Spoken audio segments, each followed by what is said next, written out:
කාලෙකින්නේ ලංකාවට ආවේ. ලංකාවට ආපුවාම ඉස්සෙල්ලම අපි ගියේ සීතාවක තියෙන බොට්නිකල් ගාඩන් එක. ඒක මාරම ලස්සන තැනක්.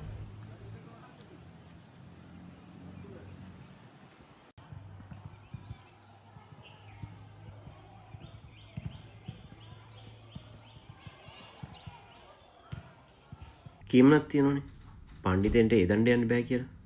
මං හිතන්නේ මූ පණ්ඩිතෙන් නෙමෙයිද කොහෙද? ඒක නිබ්බට පුළුවන් උනේ දණ්ඩක් උඩටලා ඉන්නව. මෙයාගෙන ලංච් එක වෙලාද කොහෙද? අපේ අම්මලා කියලා තියෙනවා කෑම කන වෙලාවේදී ඩිස්ටර්බ් කරන්න එපා කියලා. ඒක හන්දා අපි ඩිස්ටර්බ් කරන්න ගියේ නෑ බලාගෙන හිටියා දුරේ.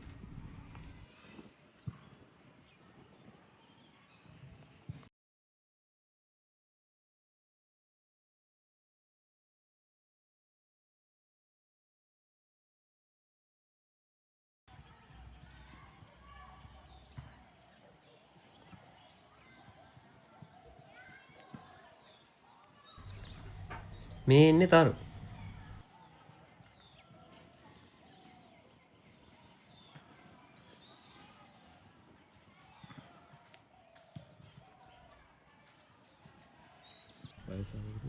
අපේ අනාගතයේදී අපි දුර ඉඳන් බලන් හිටියා මෙන්න මෙහෙම.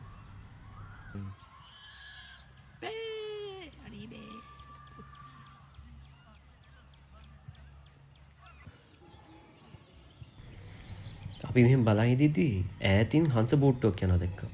අපිටත් හිතුණා හංස බෝට්ටු පදින්න. ඉතින් අපි දෙන්න ටිකට් එකක් කරගෙන හංස බෝට්ටු පදින්න ආවා. මේ වෙලාවේ ඊට බැහැගෙන යනකොට හංස බෝට්ටු පදින්න මාර ලස්සනයි මෙතන.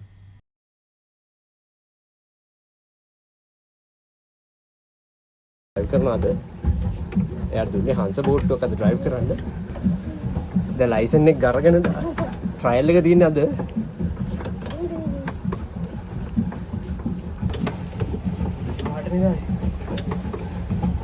අපි දෙන්න පැය භාගයක් විතර හංස බෝට්ටු පැද්දා. පැය භාගයක් පදිනකොට අපිට අම්බෝ හොඳ ගණන්.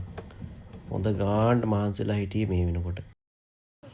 2022 අපි ප්‍රී ෂූට් එක ගත්තේ සීතාවක බොට්නිකල් ගාඩන් එකේ. ආපහු හැරිලා බලනකොට අවුරුදු 3ක අපේ ගමනක් නේද මේක කියලා. අපි එහෙම මතක් කර කර අපි ටික වෙලාවක් මෙතනටලා හිටියා. ඒ අතරතුර ෆොටෝස් දෙක තුනක් ගන්නත් අමතක කරේ නැහැ.